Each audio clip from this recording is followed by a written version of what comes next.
I got interested in shallow refraction seismology. I worked on the Cape. We ran a project on the Cape where we were looking for more water. Cape here? Cape Cod. Yes, in Massachusetts. And in fact, yes. it became so classic on how you find groundwater that we ran a school. We were teaching Really? people how to find groundwater out here on the Cape. So, so I said, I'm going to do that because I'd been in Sudan. Yes. And I saw the death of people dying of thirst over there. Yes. And then in places you can dig the grave to bury the body in the waters there. Yes. Wow. So you're burying them in the stuff that they died from, 6 feet away or whatever. Well, of course it has to be potable, but you can handle that too. Yes. Yes. So I began to want to find out how to do it. So my first trip I went was to Syria.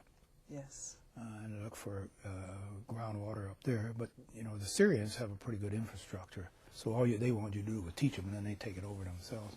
There's nobody like that in Sudan that you can do it. So there's going to have to be an infrastructure built. So because the U.S. just can't keep sending people over there to do that. But finding groundwater is fairly easy.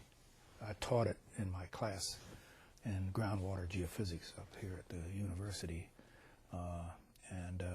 We did it. I did it for the town of Amherst. When I first got here, they were getting ready to dam up a stream just back of us over there, back of Cherry Lane, and then build this lake.